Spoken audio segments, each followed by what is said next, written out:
అందరికీ వందనాలండి. అందరూ బాగున్నారు అనుకుంటున్నాను. ముందు వీడియోలో మనం మత్తయి సువార్త 1వ అధ్యాయాన్ని చదువుకున్నాం. ఈరోజు మనం మత్తయి సువార్త 2వ అధ్యాయాన్ని చదువుకుందాం. మత్తయి సువార్త 1వ అధ్యాయంలో యేసుక్రీస్తు వారి వంశావళి, ఆయన కన్యకే ఎందుకు పుట్టాడు, అసలు మత్తయి గారు ఈ పుస్తకాన్ని ఎందుకు రాస్తున్నారు, ఈ విషయాలన్నీ కూడా మనం చదువుకున్నాం. యేసుక్రీస్తు వారు పుట్టిన తర్వాత ఏం జరిగింది అనే విషయాలు ఈ మత్తయి సువార్త 2వ అధ్యాయం నుండి మనం చదువుకుంటూ వెళ్దాం. రాజైన హేరోదు దినముల యందు యూదయ దేశపు బెత్లహేములో యేసు పుట్టిన పిమ్మట. ఎక్కడ పుట్టాడంట యేసుక్రీస్తు వారు? బెత్లహేములో పుట్టాడు. అది ఏ దేశంలో ఉంది? యూదయ దేశంలో ఉంది. దాన్ని పరిపాలిస్తున్న రాజు ఎవరు? హేరోదు. హేరోదు రాజు అంటే ఆ ప్రాంతం మొత్తాన్ని కూడా రోమా సామ్రాజ్యం పరిపాలిస్తూ ఉంది. ఆ రోమా సామ్రాజ్యంలో సామంత రాజులాగా ఈ హేరోదు అనమాట. అంటే ఈ హేరోదు అనే వ్యక్తి ఈ రోమా ప్రభుత్వం కింద పనిచేస్తూ ఉంటాడు అని దాని అర్థం. ఈ యూదయ దేశం మొత్తం రాజు ఈ హేరోదు. యేసు పుట్టిన పిమ్మట ఇదిగో తూర్పు దేశపు జ్ఞానులు యెరూషలేమునకు వచ్చి, ఈ యెరూషలేము అనేది యూదయ దేశం మొత్తానికి కూడా రాజధాని. అదే దేశంలో బెత్లహేము అనే చిన్న ఊరిలో యేసుక్రీస్తు వారు పుట్టారు. ఇప్పుడు తూర్పు దేశం నుండి జ్ఞానులు కొంతమంది ఎక్కడికి వచ్చారు? రాజధానికి వచ్చారు. రాజధాని అంటే రాజును కలవడానికి. ఎందుకు వచ్చారు? యూదుల రాజుగా పుట్టినవాడు ఎక్కడ ఉన్నాడు? తూర్పు దిక్కున మేము ఆయన నక్షత్రమును చూసి ఆయనను పూజింపవచ్చితిమని చెప్పిరి. ఆయన నక్షత్రము అంటే యేసుక్రీస్తు వారు పుట్టినప్పుడు ఆకాశంలో ఒక నక్షత్రం వెలిసి, నక్షత్రము వంటి ఒక వెలుగు ఆకాశంలో పుట్టింది. ఎప్పుడు? యేసుక్రీస్తు వారు జన్మించినప్పుడు. ఈ జ్ఞానులు అనగానే వీళ్ళని ఒక రకంగా యాస్ట్రాలజర్స్ అనుకోవాలి. అంటే ఒక రకంగా ఇప్పుడు ఖగోళ శాస్త్రం, నక్షత్రాలు, ఏ నక్షత్రాలు ఎటువైపు ఉన్నాయి, తూర్పు దిక్కేది, వాటిని బట్టి చెప్తారు కదా. పాతకాలంలో సముద్రం లోపలికి వెళ్ళిన వాళ్ళకి ఈ నక్షత్రాలను బట్టే మనం ఎటువైపు వెళ్ళాలి అని దిక్కులు చూసుకుంటూ వచ్చేవాళ్ళు అనమాట. అంటే ఆకాశములో ఉన్న నక్షత్రాలని, గ్రహాలని పరిశోధన చేసేవాళ్ళు ఈ జ్ఞానులు. వాళ్ళకి ఆకాశంలో సడన్గా ఒక కొత్త నక్షత్రం పుట్టుకొచ్చేసరికి ఇదేంటి అని చెప్పి వాళ్ళకి డౌట్ వచ్చింది. వాళ్ళు తూర్పు దేశంలో ఉండేవాళ్ళు కాబట్టి, తూర్పు దేశం అంటే యేసుక్రీస్తు వారు పుట్టిన ఈ యోధా దేశం, ఇజ్రాయేల్ దేశానికి తూర్పు వైపుగా బబులోను, ఫిలిస్తీన్లు ఆ దేశాలు ఉంటాయి అన్నమాట. ఆ దేశాల నుండి, అంటే వాళ్ళు అన్యులు కాబట్టి వాళ్ళ చుట్టుపక్కల ఉండే ఇజ్రాయేలీలన్నా అడిగి ఉండొచ్చు, లేదా యోధా దేశానికి సంబంధించిన పాత నిబంధన ధర్మశాస్త్రం గురించి తెలిసిన వ్యక్తులు వాళ్ళ దగ్గర కూడా ఉండుండొచ్చు. మొత్తానికి ఈ జ్ఞానులకి ఏం తెలిసిందంటే, ఇదిగో ఆకాశంలో ఇలా కొత్త నక్షత్రం పుడతాం అనేది ఇజ్రాయేలు దేశంలో ఒక రాజు మెస్సయ్య పుడతానికి సూచన, అలాగని వాళ్ళ గ్రంథాల్లో ఉంది అని చెప్పి మొత్తానికి ఈ జ్ఞానులకి తెలిసింది. అరే, ఆకాశంలో నక్షత్రం పుట్టేంత గొప్ప రాజు మెస్సయ్య ఎవరా అని చెప్పి ఆయన ఎత్తుక్కుంటా వీళ్ళు ఏం చేశారు? యోధా దేశం యొక్క రాజధాని అయిన యెరూషలేంకి వచ్చారు. ఎందుకంటే రాజు అయిన హేరోదుని కలవడానికి. ఎందుకు? రాజు అనగానే ఎవరైనా ఏమనుకుంటారు? ఆల్రెడీ ఉన్న రాజుకి పుట్టాడు అని అనుకుంటారు కదా. రాజు కుటుంబంలో రాజకుమారులాగా ఏమన్నా పుట్టాడేమో ఆ రాజు అని చెప్పి వీళ్ళు డైరెక్ట్గా ఎక్కడికి వచ్చారు? హేరోద్ దగ్గరికి వచ్చారు. వాళ్ళు అన్యులైనప్పటికీ వాళ్ళకి ఎలా తెలిసింది ఈ విషయం అంటే, ఇప్పుడు ఫర్ ఎగ్జాంపుల్కి భారతదేశంలో మనం అన్ని రకాలు కలిసి ఉంటాం. హిందూ, ముస్లిం, క్రిస్టియన్ అందరం కలిసి ఉంటాం. హిందువుల ఆచారాలు మనకు తెలుస్తాయి కదా, ముస్లిమ్స్ ఆచారాలు మనకు తెలుస్తాయి కదా, క్రైస్తవుల ఆచారాలు కూడా వాళ్ళకి తెలుస్తాయి కదా. అరే, పొద్దున యేసుక్రీస్తు వారు సెకండ్ కమింగ్ వచ్చిందనుకో, ఆయన రాకడ వచ్చిందనుకో, అందరూ తెలుసుకుంటారు. అరే, ప్రతిరోజు క్రైస్తవులు మాట్లాడుకుంటున్న రెండవ రాకడ ఇదేరా, ఇలా యేసుక్రీస్తు నిజమేరా అని చెప్పి ఇప్పుడు యేసుక్రీస్తు రెండవ రాకడప్పుడు అందరూ ఎలా అయితే యేసుక్రీస్తు వారి గురించి తెలుసుకుంటారో, సేమ్ అలాగే ఈ తూర్పు దేశపు జ్ఞానులు అన్యులైనప్పటికీ ఆకాశములో కొత్త నక్షత్రం పుట్టేసరికి ఇజ్రాయేలీల గ్రంథాలన్నీ తిరగేసి, ఓకే మెస్సయ్య పుట్టాడు, యూదుల రాజు పుట్టాడు అని చెప్పి రియలైజ్ అయ్యి వాళ్ళు ఈ యోదయ దేశానికి వచ్చారు, యెరూషలేం ప్రాంతానికి వచ్చారు అనేది మనం అర్థం చేసుకోవాలి. ప్లస్ దీని ద్వారా మనం ఆలోచించాల్సిన ఇంకొక విషయం ఏంటంటే, యేసుక్రీస్తు వారు కేవలం యూదుల్ని రక్షించడానికే రాలేదు, అన్యజనుల్ని రక్షించడానికి కూడా వచ్చాడు. ఆయన పుట్టుక ద్వారా ఎక్కడో తూర్పు దేశాల్లో ఉన్న జ్ఞానులు ఆయన ఎత్తుక్కుంటా వచ్చారు. అంటే ఆయన అన్యజనుల్ని కూడా రక్షించడానికి, వాళ్ళకి కూడా రాజుగా ఉండడానికి యేసుక్రీస్తు వారు భూమి మీదకి వచ్చారు అనేది మనం గమనించాలి. తన సొంత ప్రజలు, ఇజ్రాయేలీల ప్రజలే యేసుక్రీస్తుని వెతకట్లా, మెస్సయ్య ఎప్పుడు పుడతాడని వెతకట్లా. కానీ అన్యులు ఆయన్ని ఎతికే వారికి ఆయన ఎప్పుడు దొరుకుతాడు అనడానికి ఈ తూర్పు దేశపు జ్ఞానులు ఒక మంచి ఉదాహరణ. మరి రాజు పుడితే, అంటే మెస్సయ్య పుడితే నక్షత్రం పుట్టిద్ది అని పాత నిబంధనలో ఎక్కడుంది అని మనం ఒకసారి గమనిస్తే, సంఖ్యాకాండము 24వ అధ్యాయంలో ఉంటుందండి ఆ మాట. ఒకవేళ పాసిబుల్ అయితే నేను మీకు ఇక్కడ స్క్రీన్ మీద కూడా వేస్తాను.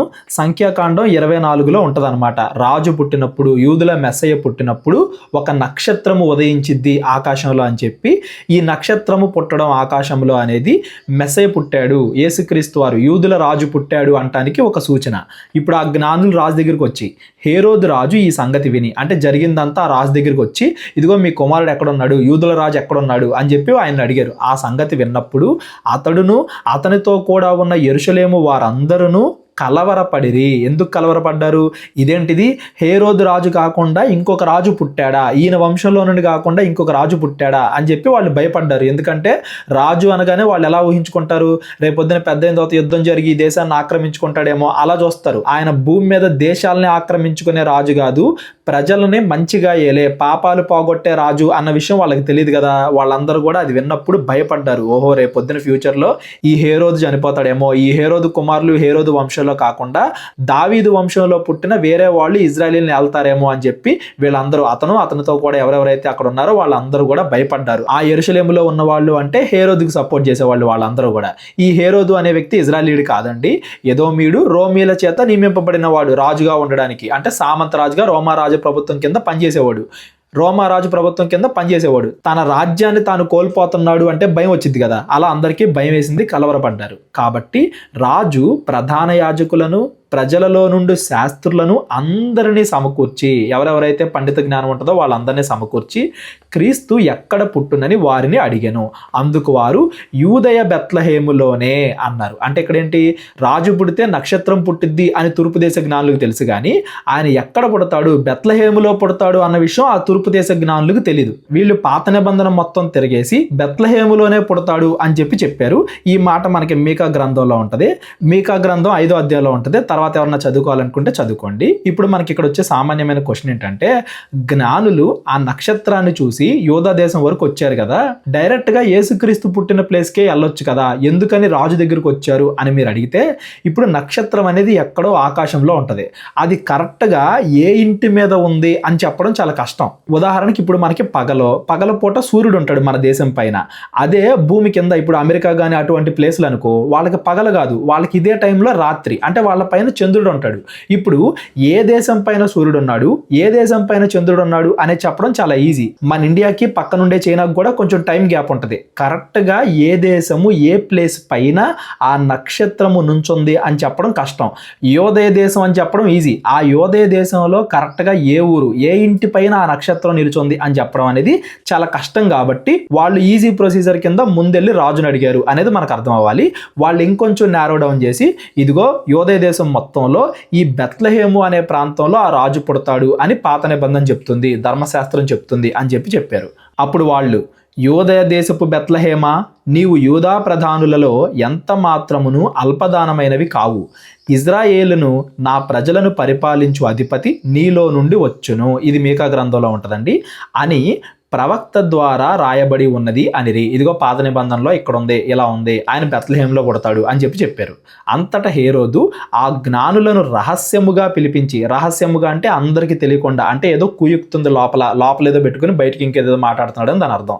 రహస్యముగా పిలిపించి ఆ నక్షత్రమును కనబడిన కాలము వారి చేత పరిష్కారముగా తెలుసుకుని, అంటే ఎంతకాలం క్రితం మీకు ఈ నక్షత్రం కనబడింది, అంటే రాజు పుట్టి ఎంతకాలం అయ్యింది అని ఆ కాలాన్ని జాగ్రత్తగా తెలుసుకొని, ఇప్పుడు ఫర్ ఎగ్జాంపుల్కి వాళ్ళు ఆ తూర్పు దేశంలో ఉన్నప్పుడు నక్షత్రం ఉదయించింది అనుకుందాం పైన, దాన్ని చూసి వాళ్ళు తెలుసుకొని ఇదిగో రాజు పుట్టాడు అని వాళ్ళు గ్రహించి ఆ తూర్పు దేశం నుండి యెరూషలేము దాకా రావడానికి టైం పట్టి ఉంటుంది కదా, కొన్ని రోజులో కొన్ని వారాలో ప్రయాణం చేసి ఉంటారు కదా, కరెక్ట్గా ఎంతకాలం క్రితం మీకు నక్షత్రం కనబడింది, అంటే ఆ యేసుక్రీస్తు పుట్టి ఎంతకాలం అయ్యింది అనేది చాలా జాగ్రత్తగా పరిష్కారముగా తెలుసుకొని మీరు వెళ్ళి ఆ శిశువు విషయమై జాగ్రత్తగా విచారించి తెలుసుకొనగానే నేనును వచ్చి ఆయనను పూజించినట్లు నాకు వర్తమానము తెండని చెప్పి వారిని బెత్లహేమునకు పంపాను. ఇదిగో మీరు వెళ్ళి ఎతకండి బెత్లహేములో, ఒకవేళ ఆ రాజును మీరు కనుగొనగానే వచ్చి నాకు కూడా చెప్పండి, నేను కూడా పూజిస్తాను అన్నాడు. కానీ యాక్చువల్గా పూజించడానికి కాదనమాట, చంపడానికి. వాళ్ళు వెళ్ళి ముందు ఎవరో చూస్తే ఈయన వెళ్ళి చంపొచ్చు అన్న ఉద్దేశంతో మీరు వెళ్ళి ఎతకండి, తర్వాత నేను వస్తాను అని చెప్తున్నాడు.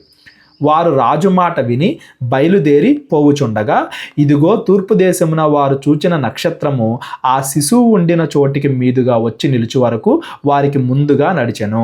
ఇప్పుడు యేసుక్రీస్తు ఎక్కడికి వెళ్తే ఆ నక్షత్రం అక్కడికి వెళ్ళిద్ది. ఇప్పుడు యేసుక్రీస్తు వారు పశువుల పాకలో ఉన్నారనుకో, ఆ నక్షత్రం పశువుల పాక పైన ఉంటుంది. యేసుక్రీస్తు వారు వేరే ఊరికి వెళ్ళారనుకో, ఆ నక్షత్రం వేరే ఊరికి వెళ్తుంది. యేసుక్రీస్తు కదిలినప్పుడల్లా ఆ నక్షత్రం కూడా కదులుతుంది. కాబట్టి మొత్తానికి అట్లా ఇట్లాగో చాలా కష్టపడి ఆ శిశువు ఉన్న ఊరు అంటే ఆ ఇంటికి వచ్చి వచ్చారు. వారు ఆ నక్షత్రమును చూసి అత్యానంద భరితులై ఇంటి లోపలికి వచ్చి తల్లి అయిన మరియను ఆ శిశువును చూచి సాగిలపడి ఆయనను పూజించి తమ పెట్టెలను విప్పి బంగారమును సాంబ్రాణిని బోళమును కానుకలుగా ఆయనకు సమర్పించిరి. ఏమేమి అర్పించారంట? బంగారము, సాంబ్రాణి, బోళము. ఇవి రాజుకు అప్పగించేవన్నమాట. అంటే ఆయన రాజుగా వీళ్ళు గుర్తించారు అంటానికి ఈ కానుకలు ఇవ్వడం, చాలా విలువైన కానుకలు ఇవ్వడం అనేది ఒక గుర్తు అనమాట. అట్లాగే బంగారము, సాంబ్రాణి, వెండి మీకు గుర్తుందా? ప్రత్యక్ష గుడారం లోపల ప్రతిదాన్ని కూడా బంగారంతో చేయాలి. ఆ మందసము, కరుణాపీఠము, అందులో సాంబ్రాణి బోళం వేసి ధూపం వేయాలి. అంటే ఆ ప్రత్యక్ష గుడారాన్ని, ఇజ్రాయేలీల సాంప్రదాయాన్ని కూడా చూపిస్తూ ఇదిగో పాత నిబంధనలో వాగ్దానం చేయబడిన మెస్సయ్యే ఈయన అని చెప్పి వీళ్ళు ఇక్కడ దాన్ని దృఢపరుస్తున్నారు. మత్తయి సువార్త మొత్తం కూడా పాత నిబంధనలో ఉన్న రెఫరెన్సెస్ ఎక్కువగా వాడతాడు. ఎందుకంటే అక్కడున్న ఇజ్రాయేలీలకి, యూదులకి ఈయనే మెస్సయ్య అని తెలియజేయాలి అనేది మత్తయి గారి ప్రయత్నం. ఇది ఆల్రెడీ మొదటి అధ్యాయంలో మనం మాట్లాడుకున్నాం. నేను మరలా గుర్తు చేస్తున్నాను. ఇక్కడ మీరు గమనించాల్సిన ఇంకొక విషయం ఏంటంటే వాళ్ళు ఇంటిలోనికి వచ్చి అని ఉంది చూడండి ఇక్కడ. అంటే పశువుల పాకలో లేరు. చాలా మంది ఏమనుకుంటారు అంటే జ్ఞానులు, గొర్రెల కాపర్లు ఒకేసారి చూశారు యేసుప్రభుని అనుకుంటారు. గొర్రెల కాపర్లు యేసుక్రీస్తు వారు పుట్టిన రోజునే యేసుక్రీస్తును చూశారు. అది లూకాసు వార్తలో ఉంటది మనకి. కానీ జ్ఞానులు యేసుక్రీస్తు వారు పశువుల పాకలో ఉన్నప్పుడు యేసుక్రీస్తు వారిని చూడలేదు. వాళ్ళు తర్వాత చాలా కాలానికి చూశారు. ఎంత కాలానికి చూశారో కింద నేను చెప్తాను, చూడండి, చదువుకుంటూ వెళ్దాం. తరువాత హేరోదునొద్దకు వెళ్ళవద్దని స్వప్నమందు దేవుని చేత బోధింపబడిన వారై వారు మరి ఒక మార్గమున తమ దేశములకు తిరిగి వెళ్ళిపోయిరి. ఇప్పుడు యేసుక్రీస్తుని కలిశారు కదా, ఆయన కన్యక్కే పుట్టాడు, ఆయన దేవుడు శరీరూపంగా భూమి మీదకి వచ్చాడు. ఇవన్నీ వాళ్ళు తెలుసుకుని దేవుడిని ఆరాధించి వాళ్ళు మారారు, పూర్తిగా దేవుడిని అంగీకరించారు. కాబట్టి ఇప్పుడు స్వప్నమందు దేవుడు వాళ్ళకు కూడా కనబడి ఏది మంచి ఏది చెడు అని చెబుతూ ఇదిగో మీరు హేరోదు దగ్గరికి వెళ్ళొద్దు, ఆయన చంపాలి అన్న ఉద్దేశంతో ఇట్లా చెప్పాడు, కాబట్టి మీరు మీ దేశాలకి తిరిగి వెళ్ళిపోండి, హేరోదు దగ్గరికి మాత్రం వెళ్ళొద్దు, అతనికి చెప్పొద్దు అని చెప్పి దూత కనబడింది. దూత చెప్పినట్టుగానే వీళ్ళు తమ దేశాలకి తిరిగి వెళ్ళిపోయారు.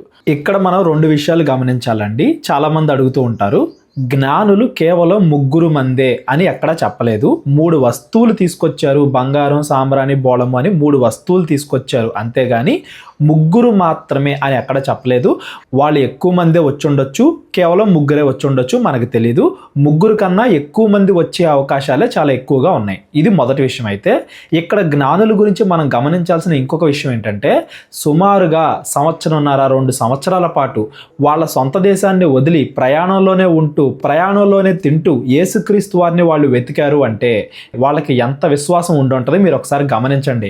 ఎక్కడెక్కడో పడుకోవాలి, ఎక్కడెక్కడో ప్రయాణించాలి, ఎక్కడెక్కడో ఉండాలి, ఎవరెవరినో అడగాలి, ఎక్కడికి వెళ్తున్నామో కూడా తెలీదు. కానీ మెస్సయ్యను చూస్తున్నాము, ఒక నిజమైన రాజును చూస్తున్నాము.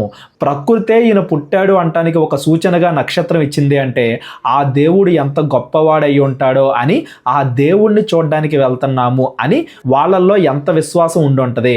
వాళ్ళు యేసుక్రీస్తుని వెతికిన విధానం దేవుడికి నచ్చి, దేవుడు మెచ్చి మనం కూడా ఆ జ్ఞానుల వలె ఉండాలి అన్న ఉద్దేశంతో ఈ జ్ఞానుల గురించి బైబిల్లో రాయించాడు అనేది మనం గుర్తుపెట్టుకోవాలి. వాళ్ళలాగా విశ్వాసాన్ని మనం కలిగి ఉండాలి. వాళ్ళు కేవలం 3 అని మాత్రం బైబిల్లో ఎక్కడా లేదు. అది కూడా మీరు గుర్తుపెట్టుకోండి. యేసుక్రీస్తు వారు పుట్టినప్పుడు ముందుగా గొర్రెల కాపర్లు చూశారు. 1.5-2 సంవత్సరాల వయసు ఉన్నప్పుడు యేసుక్రీస్తు వారికి జ్ఞానులు యేసుక్రీస్తు వారిని చూశారు అనేది కూడా మీరు గుర్తుపెట్టుకోండి. దూత చెప్పినట్టుగానే వీళ్ళు తమ దేశాలకి తిరిగి వెళ్ళిపోయారు. వారు వెళ్ళిన తరువాత ఇదిగో ప్రభువు దూత స్వప్నమందు యోసేపునకు ప్రత్యక్షమై హేరోదు ఆ శిశువును సంహరింపవలెనని ఆయనను వెదకబోవుచున్నాడు గనుక నీవు లేచి ఆ శిశువును ఆయన తల్లిని వెంటబెట్టుకొని ఐగుప్తునకు పారిపోయి నేను నీతో తెలియజెప్పు వరకు అక్కడనే యుండుమని అతనితో చెప్పాను. ఇదిగో హేరోదు చంపాలనుకుంటున్నాడు యేసుక్రీస్తుని, కాబట్టి మీరు ఇక్కడ నుండి ఐగుప్తుకు వెళ్ళిపోండి అని చెప్పి దూత చెప్పింది. సేమ్ అలాగే చేస్తున్నారనమాట వీళ్ళు.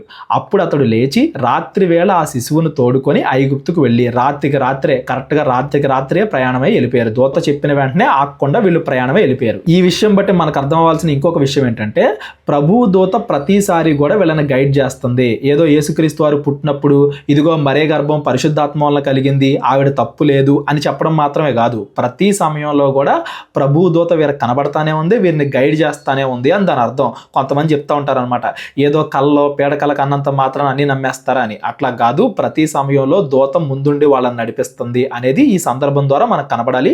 అక్కడ జ్ఞానుల్ని నడిపిస్తుంది, ఇక్కడ యోసేపుని మరే గారిని కూడా నడిపిస్తుంది అనేది మనకు అర్థం అవ్వాలి. ఐగుప్తులో నుండి నా కుమారుణ్ణి పిలిచితిని అని ప్రవక్త ద్వారా ప్రభు సెలవిచ్చిన మాట నెరవేరబడినట్లు హేరోదు మరణము వరకు అక్కడ ఉండెను. ఇక్కడ చూడండి, జరిగిన ప్రతి సందర్భాన్ని కూడా పాత నిబంధనకి లింక్ చేస్తున్నాడు అనమాట. ఐగుప్తులో నుండి నా కుమారుణ్ణి పిలిచితిని అనే మాట మనకి ఎక్కడ కనబడిద్ది అంటే హోషేయ గ్రంథం 11వ అధ్యాయం 1వ వచనంలో ఉంటుంది. యేసుక్రీస్తు వారు భూమి మీద తన జీవితం మొత్తాన్ని కూడా పాత నిబంధనలో మెస్సేయ గురించి చెప్పిన ప్రవచనాలన్నింటినీ కూడా నెరవేర్చారు అని మత్తయి గారు మనకు చెప్పే ప్రయత్నం చేస్తున్నారు. అదొక్కటే కాదండి, పాత నిబంధన ప్రవచనాలన్నీ యేసుక్రీస్తులో నెరవేరుతాయి అనేది ఒక్కటే కాకుండా యేసుక్రీస్తు వారు మోషే కంటే గొప్పవాడు, దావీదు కంటే గొప్పవాడు, అబ్రహాము కంటే గొప్పవాడు అనేది చెప్పాలనేది కూడా మత్తయి గారి ప్రయత్నం అని మనం ముందు అధ్యాయంలో మాట్లాడుకున్నాం కదా. ఇక్కడ కూడా అంతే, ఐగుప్తులో నుండి పిలుచుకున్నాడు అంటే ఇదిగో మీకు మోషే గుర్తున్నాడా, మోషే ఎలా అయితే ఇజ్రాయేలీని ఐగుప్తు బానిసత్వంలో నుండి విడిపించాడు, యేసుక్రీస్తు వారు మిమ్మల్ని పాపం అనే బానిసత్వంలో నుండి విడిపిస్తాడు, ఈయన మోషే కంటే గొప్పవాడు, మోషే వంటి ప్రవక్త అని చెప్పి కూడా మత్తయి గారు ఇక్కడ అందరికీ కూడా గుర్తు చేస్తున్నారు. హేరోదు చచ్చిపోయేంత వరకు కూడా వీళ్ళు ఐగుప్తులోనే ఉన్నారు. ఆ జ్ఞానులు తన్ను అపహసించరని హేరోదు గ్రహించి, అంటే చచ్చిపోక ముందు అనమాట ఇది. ఇప్పుడు వీళ్ళు ఐగుప్తులో ఉన్నారు కదా, హేరోదు చచ్చిపోక ముందు ఏం చేశాడంట, ఈ జ్ఞానులు తనను మోసం చేశారు అని చెప్పి గ్రహించి బహు ఆగ్రహము తెచ్చుకొని తాను జ్ఞానుల వలన వివరముగా తెలుసుకొనిన కాలమును బట్టి బెత్లెహేములోను దాని సకల ప్రాంతములలోను 2 సంవత్సరములు మొదలుకొని తక్కువ వయసు గల మగపిల్లలందరినీ వధించెను. ఇక్కడ చూడండి అండి, 2 సంవత్సరములు గల అన్నాడు చూడండి. అంటే దాని ఉద్దేశం ఏంటి, జ్ఞానులు యేసుక్రీస్తు వారిని చూసేసరికి సుమారుగా యేసుక్రీస్తు వారికి 1.5 నుండి 2 సంవత్సరాల వయసు ఉండొచ్చు. అంటే యేసుక్రీస్తు వారు నడిచే సమయానికి జ్ఞానులు చూశారు. గొర్రెల కాపర్లు ఎప్పుడు చూశారు యేసుక్రీస్తు వారిని? యేసుక్రీస్తు వారు పుట్టినప్పుడే, పశువుల పాకలో ఉన్నప్పుడే గొర్రెల కాపర్లు యేసుక్రీస్తు వారిని చూశారు. మరియా యోసేపులు తర్వాత వేరే ఇంటికి వెళ్ళిపోయిన తర్వాత ఇంటిలో ఉన్నప్పుడు జ్ఞానులు యేసుక్రీస్తు వారిని చూశారు. జ్ఞానులు చూడడానికి, గొర్రెల కాపరులు చూడడానికి, యేసుక్రీస్తు వారిని వీళ్ళు చూడడానికి మధ్యలో 1 సంవత్సరం, 1.5 గ్యాప్ ఉంది అనేది కూడా మీరు గుర్తుపెట్టుకోండి. ఏ కాలం అనేది కరెక్ట్గా తెలుసుకున్నాడు కదా జ్ఞానుల దగ్గర, ఎప్పుడు నక్షత్రం కనబడిందని ఆ కాలము, వీళ్ళ కోసం 1 నెల 2 నెలలు వెయిట్ చేసి ఉంటాడు. అయినప్పటికీ వాళ్ళు రాకపోయేసరికి అది గ్రహించి మొత్తం ఆ చుట్టుపక్కల ఆ బెత్లెహేము సకల ప్రాంతాల్లో ఉన్న పిల్లలందరినీ కూడా చంపేయమని చెప్పి హేరోదు చెప్పాడంట. మనకి ఫరో గుర్తొస్తున్నాడు చూడండి, నిర్గమాకాండంలో మోషే పుట్టినప్పుడు పిల్లలందరినీ, మగ పిల్లలందరినీ కూడా చంపేయమని ఫరో అక్కడ చెప్పాడు చూసారా. సేమ్ ఫరో లాగే ఈ హేరోదు కూడా ఉన్నాడు అనేది మత్తయి గారు మనకి గుర్తు చేస్తున్నారు. అందువలన రామాలో అంగలార్పు వినబడెను, ఏడ్పును మహారోదన ధ్వనియు కలిగెను. రాహేలు తన పిల్లల విషయమై ఏడ్చుచు వారు లేనందున ఓదార్పు పొందనొల్లకై ఉండెను అని ప్రవక్త అయిన ఇర్మియా ద్వారా చెప్పబడిన వాక్యము నెరవేరెను. ఇది ఎక్కడుంటుందంటే ఇర్మియా గ్రంథము 31వ అధ్యాయం 15వ వచనంలో ఉంటుందన్నమాట. రామాలో అంగలార్పు వినబడెను అంటే రామ అనేది ఊరు. ఈ యేసుక్రీస్తు వారు పుట్టిన బెత్లెహేము దాని చుట్టుపక్కల ఉన్న ప్రాంతాలని రామా ప్రాంతము అని పిలిచేవాళ్ళు అనమాట. రాహేలు అనగా పాత నిబంధనలో రాహేల్ని ఇజ్రాయేలీలకి తల్లిగా వ్యవహరిస్తారు. రాహేల్ నుండే కదా యోసేపు వచ్చింది. యోసేపు యొక్క సంతానం ఎఫ్రాయిము, మనష్షే. ఇజ్రాయేలీల్లో ఎఫ్రాయిములు ఎక్కువ అని కూడా మనం చదువుకున్నాం. ఇజ్రాయేల్ అందరికీ, అంటే ఇక్కడ ఉన్న యూదులకి, చుట్టుపక్కల వాళ్ళందరికీ కూడా రాహేలు అనే ఆవిడ తల్లిగా వ్యవహరించబడిద్ది అనమాట. అంటే ఆవిడ పిల్లలు ఈ ఇజ్రాయేలీలు అందరూ అన్నట్టు. యాక్చువల్గా ఈ ఇజ్రాయేలీల్లో రాహేలుకే కాకుండా యాకోబు ఇతర భార్యలకు పుట్టిన వాళ్ళు కూడా ఉన్నారు. కాకపోతే అందరికీ తల్లిగా రాహేలుని చెప్పడం అనేది వాళ్ళకి చాలా కామన్ విషయం. రాహేలు తన పిల్లల విషయమే ఏడుస్తుంది అంటే ఆ బెత్లెహేము సకల ప్రాంతాల్లో ఉన్న తల్లులు వాళ్ళ యొక్క పిల్లల్ని వాళ్ళు పోగొట్టుకున్నారు కాబట్టి, మగ పిల్లల్ని రాజు చంపించేశాడు కాబట్టి వాళ్ళు బాధపడ్డారు, వాళ్ళని ఓదార్చే వాళ్ళు లేరు అని చెప్తున్నాడు. రామ అనగానే ఆ ప్రాంతంలో అంగలార్పు వినబడింది, ఏడుపు మహారోదన వినబడింది. రాహేలు అనగానే ఇజ్రాయేల్ తల్లులు, ఆ తల్లులు పిల్లల విషయమే ఏడ్చుచు వారు లేనందున ఓదార్పు నల్లక ఉండెను అనేది ఈ ప్రవచనంలోని భావం. హేరోదు చనిపోయిన తరువాత, ఇది చచ్చిపోకముందు ఏం చేశాడో కూడా చెప్పాడు కదా, ఇప్పుడు చనిపోయిన తర్వాత ఇదిగో ప్రభు దూత ఐగుప్తులో యోసేపునకు స్వప్నమందు ప్రత్యక్షమై నీవు లేచి శిశువును తల్లిని తోడుకొని ఇజ్రాయేలు దేశమునకు వెళ్ళుము. ప్రతి చోట కూడా దేవదూత యోసేపు కనబడుతుంది, మరియకు కాదు. ఎందుకంటే యోసేపు నీతిమంతుడు, మరియని యేసుక్రీస్తు వారిని చాలా జాగ్రత్తగా చూసుకునే మంచి బాధ్యత కలిగిన తండ్రి లాంటి వాడు. ఏదో తనకు పుట్టలేదు కదా అన్న ఉద్దేశంతో యోసేపు లేడు, చాలా జాగ్రత్తగా యేసుక్రీస్తు వారిని మరియని ప్రేమిస్తున్నాడు అనేది కూడా మనం ఇక్కడ గమనించాలి. అందుకే యోసేపుని దేవుడు నీతిమంతుడు అని పిలిచాడు. యోసేపుకి దూత ప్రత్యక్షమై ఇదిగో హేరోదు చచ్చిపోయాడు, మీరు ఇజ్రాయేల్ దేశానికి వెళ్ళండి అని చెప్పింది. అప్పుడు శిశువు ప్రాణము తీయజూచుచుండిన వారు చనిపోయిరని చెప్పెను. అప్పుడు అతడు లేచి శిశువును తల్లిని తోడుకొని ఇజ్రాయేల్ దేశమునకు వెళ్ళెను. హేరోదు చచ్చిపోయాడు కదా అని చెప్పి వీళ్ళు ఐగుప్తు దేశంలో ఉన్నారు కదా, ఐగుప్తు దేశం నుండి మరలా ఎక్కడికి వచ్చారు, వీళ్ళ సొంత దేశమైన ఇజ్రాయేల్ దేశానికి వచ్చారు. అయితే ఆర్కెలాయు తన తండ్రి తండ్రి అయిన హేరోదునకు ప్రతిగా యూదయ దేశమును ఏలుచున్నాడు అని విని, హేరోదు యొక్క కుమారుడు అనమాట ఆర్కెలాయు. ఇప్పుడు హేరోద్ తర్వాత ఇతడు రాజయ్యాడు. అక్కడికి వెళ్ళవెరచి, అంటే ఇతడు కూడా చెడ్డవాడే, ఇతడు కూడా చంపాలని చూస్తున్నాడు యేసుక్రీస్తు వారిని అని చెప్పి ఇజ్రాయెల్ దేశంలో వాళ్ళు తెలుసుకొని స్వప్నమందు దేవుని చేత బోధింపబడిన వారై గలిలయ ప్రాంతములకు వెళ్ళి నజరేతను ఊరికి వచ్చి అక్కడ కాపురం ఉండెను. నజరేతు అనేది చాలా చిన్న ఊరు, అందరూ కూడా చులకనగా చూసే ఊరు. మనం లోకాసు వార్తలు చదివితే మనకి ఏమర్థమైందంటే ఈ నజరేతు అనే ఊరిలోనే యోసేపు మరియా ఉంటారు. జనాభా లెక్కలు రాయించుకోవడం కోసం వీళ్ళు బెత్లెహేము అనే ప్రాంతానికి వచ్చారు. ఈ బెత్లెహేము అనేది యోసేపు యొక్క పుట్టిన ఊరు అనమాట. వీళ్ళు ఉండేది నజరేతు, యోసేపు యొక్క పుట్టిన ఊరేమో బెత్లెహేము. జనాభా లెక్కలు రాయించుకోవడానికి వీళ్ళు బెత్లెహేముకి వచ్చారు. ఈ బెత్లెహేములో యేసుక్రీస్తు వారు పుట్టారు. అంటే మరియా నిండు గర్భిణిగా ఉన్నప్పుడు నజరేతు నుండి బెత్లెహేముకు ప్రయాణం చేసింది. బెత్లెహేములో యేసుక్రీస్తు వారు పుట్టారు. ఈ బెత్లెహేములో ఆ హేరోదు చంపాలని చూస్తున్నాడు కాబట్టి బెత్లెహేము నుండి వీళ్ళు ఎక్కడికి వెళ్ళారు? ఐగుప్తు దేశానికి వెళ్ళారు. ఐగుప్తు దేశంలో కొంతకాలం ఉండిన తర్వాత ఇదిగో ఈ హేరోదు చచ్చిపోయాడని చెప్పి మళ్ళీ ఇజ్రాయెల్ దేశానికి వచ్చారు.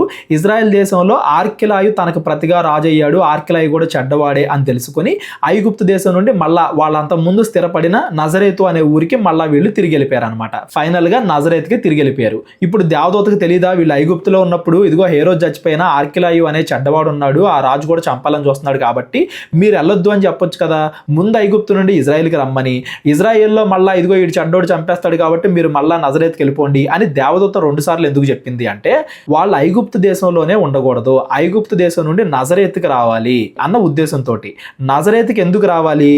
ఆయన నజరేయుడు అనబడునని ప్రవక్తలు చెప్పిన మాట నెరవేరునట్లు ఈలాగు జరిగెను. యేసుక్రీస్తు నజరేయుడు అని పిలువబడాలి. అంటే లేఖనాల నెరవేర్పు కోసమే యేసుక్రీస్తు జీవితంలో ప్రతిదీ జరుగుతుంది అని మనకు అర్థం అవ్వాలి. ఈయన నజరేయుడు అని ఎలా పిలువబడ్డాడు అని మనం ఆలోచిస్తే ఈ నజరేయుడు అనే పదంలో 2 ప్రవచనాలు దాగున్నాయి. మొట్టమొదటిది ఏంటంటే ఈ నజరేతు అనే పదానికి మీనింగ్ ఏంటంటే తృణీకరింపబడిన వాడు, అందరి చేత కూడా తృణీకరింపబడిన వాడు అనేది ఈ నజరేతు అనే పదానికి మీనింగ్ అనమాట. యేసుక్రీస్తు వారు అందరి చేత తృణీకరించబడ్డా లేదా? మనం ఒకసారి కీర్తనలు చూసాం అనుకోండి, కీర్తనలో 22వ అధ్యాయము 6వ వచనం, ఆయన తృణీకరింపబడతాడు, అందరి చేత కూడా అవమానింపబడతాడు, అయినప్పటికీ కూడా అందరి కోసం తన ప్రాణాన్ని అర్పిస్తాడు అని యేసుక్రీస్తు వారి గురించి అనేక ప్రవచనాలు చెప్తున్నాయి. అలాగే యెషయా గ్రంథము 53వ అధ్యాయం 3వ వచనం చూడండి, ఆయన అందరి చేత నిరాకరింపబడతాడు, అందరి చేత తృణీకరించబడతాడు, అవమానపరచబడతాడు, అయినప్పటికీ కూడా అందరి పాపాలని ఆయన మీద వేసుకుని ఆయన అందరి కోసం చనిపోతాడు అనేది దాని అర్థం. నజరేయుడు అనే పదంలో తృణీకరింపబడిన వాడు, అందరి చేత కూడా నిరాకరింపబడిన వాడు అనే మీనింగ్ వస్తుంది. కొత్త నిబంధనలో శిష్యుల్ని కూడా నజరేయులు అని పిలిచేవాళ్ళు, క్రైస్తవుల్ని నజరేయులు అని కూడా పిలిచేవాళ్ళు. ఇప్పుడు క్రైస్తవులు అన్నా కూడా తృణీకరింపబడిన వారు, యేసుక్రీస్తు కోసం బాధలు అనుభవించేవాళ్ళు అని మీనింగ్ వస్తుంది కదా. అపోస్తుల కార్యాలు 24వ అధ్యాయంలో ఉంటుంది ఆ మాట. నజరేయుడైన యేసుక్రీస్తుని దేవుడిగా అంగీకరిస్తున్నాం, అదొక రీజను. మనం కూడా యేసుక్రీస్తు వారి కోసం బాధలు పడుతున్నాము, తృణీకరింపబడుతున్నాము, చేదరించుకోబడుతున్నాము అనేది ఇంకో రీజను. యేసుక్రీస్తు వారు అందరి చేత నిరాకరింపబడి అవమానపరచబడి అయినప్పటికీ వాళ్ళ కోసం వాళ్ళ పాపాల కోసం చనిపోయాడు అనే మీనింగ్ ఈ నజరేయుడు అనే పదంలో ఉంటుంది. దాని భావాన్ని కాకుండా యాజ్ ఇట్ ఈస్ గా నజరేయుడు అనే పదం మనం తీసుకున్నాం అనుకోండి, దానికి చిగురు అనే మీనింగ్ వస్తుంది. చిగురు అనే పదం ఇజ్రాయెల్ అందరికీ బాగా తెలుసు, ఎందుకంటే దావీదు చిగురు అని చెప్పాను గుర్తుందా? ఈ దావీదు చిగురు అనేది యెషయా గ్రంథం 11వ అధ్యాయంలో ఉంటుంది. దావీదు చిగురు అంటే దావీదు తర్వాత దావీదు వంశంలో నుండి రాబోయే మెస్సయ్య రాజు అనేది ఈ నజరేతు అనే పదానికి అక్షరానుసారమైన భావం. దాని యొక్క అర్థాన్ని మనం తీసుకుంటేనేమో తృణీకరింపబడిన వాడు అని వస్తుంది, ఆ పదాన్ని యాజ్ ఇట్ ఈస్ గా అక్షరానుసారంగా తీసుకుంటేనేమో చిగురు అని వస్తుంది. రెండిట్లో ఏ రకంగా తీసుకున్నా కానీ రాబోయే మెస్సయ్య అని పాత నిబంధనలో ఎవరి గురించి అయితే చెప్పారో ఆయనే ఈ యేసుక్రీస్తు వారు, ఈయనే మెస్సయ్య, ఈయన అందరి చేత కూడా తృణీకరింపబడతాడు, ఈయన గురించి ఏవేవైతే ప్రవచనాలు చెప్పబడ్డాయో అవన్నీ కూడా ఈయన నెరవేరుస్తాడు. యేసుక్రీస్తు వారు సిలువ వేయబడి చనిపోయి తిరిగి లేచాడు కదా, ఆయన చనిపోయే ఉంటుంటే అక్కడ వరకే రాజు, ఆయన తిరిగి లేచాడు కాబట్టి తరతరములకు మనకి ఆయనే రాజు. దావీదు బతుకున్నంత వరకే రాజు, కానీ యేసుక్రీస్తు వారు తరతరములకు నిత్యము నిలిచే రాజు, ఎల్లప్పటికీ ఉండే రాజు యేసుక్రీస్తు. ఈ 2 భావాలు కూడా ఈ నజరేయుడు అనే పదంలో ఉంటాయి. కాబట్టి ప్రవక్తలు చెప్పిన మాట నెరవేరునట్లు, ఏదో ఒక ప్రవక్త కాదు, పాత నిబంధన మొత్తం సారాంశం యేసుక్రీస్తులో ఉంది అనేది మత్తయి గారు ఈ 2వ అధ్యాయం ద్వారా మనకి చెప్పే ప్రయత్నం చేస్తున్నారు. యూదులకి ధర్మశాస్త్రం బాగా ఇంపార్టెంట్ అని తెలుసు కాబట్టి దాని ద్వారా యేసుక్రీస్తు మెస్సయ్య అని నిరూపిస్తున్నాడు. అలాగే మన గురించి మాట్లాడుకుంటే అన్యజనుల్ని కూడా రక్షించడానికి యేసుక్రీస్తు వారు వచ్చారు. అన్యజనులకు ఆయన దర్శనాలు ఇచ్చాడు, అన్యజనులకు ఆయన మారు మనస్సును కలుగజేశాడు, అన్యజనులకి యేసుక్రీస్తుని దేవుడిగా చూపించారు, అన్యజనులు యేసుక్రీస్తు వారిని ఆరాధించారు, ఆయన గొప్పతనాన్ని తెలుసుకున్నారు. ఇవన్నీ కూడా ఇవాళ ప్రపంచంలో ఉన్న అందరికీ, ఏదో ఒక జాతికో ఒకరికో కాదు, అందరికీ కూడా యేసుక్రీస్తు వారు ఒక్కడే నిజమైన దేవుడు అనే విషయాన్ని స్థిరపరుస్తున్నాయి అనేది ఈ మత్తయి సువార్త 2వ అధ్యాయం ద్వారా మనం గమనించాలి. మత్తయి సువార్త 3వ అధ్యాయం నుండి ఇంకో వీడియోలో మనం చూద్దాం. ఇదంతా కూడా యేసుక్రీస్తు వారి బాల్యం గురించి, యేసుక్రీస్తు వారు పుట్టిన తర్వాత ఏం జరిగింది అనేది ఇదంతా కూడా, యేసుక్రీస్తు వారు పెద్ద అయిన తర్వాత ఏం జరిగింది అనేది మత్తయి సువార్త 3వ అధ్యాయంలోనే మనం చదువుకుంటాం. ఇప్పుడు మోషే సంగతి మీరు గమనించారనుకో, మోషే యొక్క 80 సంవత్సరాలు అంటే ఆయన ఐగుప్తు దేశంలో ఏం చేశాడు 40 సంవత్సరాలు, మిద్యాన్ దేశంలో ఏం చేశాడు 40 సంవత్సరాలు, దాని గురించి మనం చాలా తక్కువసేపు మాట్లాడుకుంటాం, ఏదో 1-2 వచనాల్లో కొట్టేస్తాం. కానీ ఐగుప్తు బానిసత్వం నుండి ఆయన ఇజ్రాయేలీని విడిపించే ఆ 40 సంవత్సరాల గురించి మాత్రం పుస్తకాలు నిర్గమాకాండం, లేవీకాండం, సంఖ్యాకాండం, ద్వితీయోపదేశకాండం, ఈ పుస్తకాలన్నీ కూడా ప్రజల్ని ఆయన ఎలా విడిపించాడు అని చదువుకుంటాం. అలాగే యేసుక్రీస్తు వారి బాల్యం గురించి చాలా తక్కువ విషయాలు మనకి చెప్పబడ్డాయి. ఎందుకంటే ఆ టైంలో ఆయన ఇంట్లో తల్లిదండ్రులకు లోబడి మిగతా ప్రజలు ఎలా అయితే బ్రతికాడో అలా బ్రతికాడు. ఆయన జీవితంలో జరిగిన అద్భుత సంఘటనలన్నీ ఆయన్ని దేవునిగా చూపిస్తున్నాయి. అయినప్పటికీ ఆయన పరిచర్య చేయడం స్టార్ట్ చేసిన తర్వాతే కదా మనము పాపము అనే బానిసత్వం నుండి విడిపింపబడ్డాము. కాబట్టి ఆయన పరిచర్య గురించి ఎక్కువ చదువుకుంటాం. 2 అధ్యాయాల్లో కేవలం ఆయన బాల్యం చదువుకున్నాం. మిగిలిన అన్ని అధ్యాయాలు కూడా యేసుక్రీస్తు వారి పరిచర్య, ఆయన లక్షణాలు, ఆయన స్వభావం. ఎందుకంటే ఆయన మనల్ని పాపం నుండి విడిపించింది మనం ఎక్కువగా చదువుకోవాలి కాబట్టి అనేది మీరు గుర్తుపెట్టుకోండి. మత్తయి సువార్త 3వ అధ్యాయం నుండి ఇంకో వీడియోలో మనం మాట్లాడుకుందాం. ప్రార్థన చేసుకుందాం. కళ్ళు మూసుకున్నట్లయితే ప్రార్థన. మహోన్నతుడైన మా పరమ తండ్రి, కృతజ్ఞతలు దేవా, ఈరోజు మాట్లాడుకున్న మాటలు ఏదో విని వదిలేసేవారముగా కాకుండా మా హృదయాల్లో దాచుకొని వాటి భావం ప్రకారంగా మేము జీవించడానికి, మీ చిత్త ప్రకారంగా బ్రతకడానికి మాకు సహాయము దయచేయండి. విశ్వాసములో మేము ఎదగడానికి ఏవైతే అపవాది ఆటంకాలు మాకు కలుగుతున్నాయో, ఆర్థిక, ఆరోగ్య, మానసిక అన్ని సమస్యలను మీ చిత్తానుసారంగా తొలగించండి. భూలోక సంబంధంగా కాదు, పరలోక సంబంధమైన ఆశీర్వాదాలతో మమ్మల్ని నింపమని, మేము మరలా కలుసుకుని మరిన్ని విషయాలు మాట్లాడుకోవడానికి మీ చిత్తానుసారంగా కృపద ఇచ్చేయమని వేడుకుంటూ మా కొరకు శిలువలో రక్తం కార్చిన యేసుక్రీస్తు వారి పేరిట ఈ ప్రార్థన అడిగి వేడుకుంటున్నాం తండ్రి. ఆమెన్. అందరికీ వందనాలు. దేవుడు మిమ్మల్ని అందరినీ కూడా దీవించి ఆశీర్వదించును గాక. మా పరిచర్య కోసం ప్రార్థించండి. ప్రేరేపణ కలిగిన వాళ్ళు మా పరిచర్యకి సహాయం చేయండి. అందరికీ వందనాలు. అందరికీ వందనాలండి. కేవలం 30 వీడియోస్లో బైబిల్ నేర్చుకోండి అనే ఎంతో విలువైన ఈ కోర్స్ జస్ట్ ₹1 మీకు కావాలి అంటే మీ పేరు, మీ ఊరు ఈ నెంబర్కి వాట్సాప్ చేయండి. ఈ కోర్సులో ఏ విషయాలు ఉంటాయో ముందుగానే తెలుసుకోవడానికి ఈ వీడియో పాస్ చేసి టాపిక్స్ అన్నీ చదువుకోండి. క్రైస్తవులందరూ ఈ బైబిల్ కోర్స్ వినాలి అని మేము కోరుకుంటున్నాం. అందరినీ దేవుడు దీవించును గాక. ఆమెన్.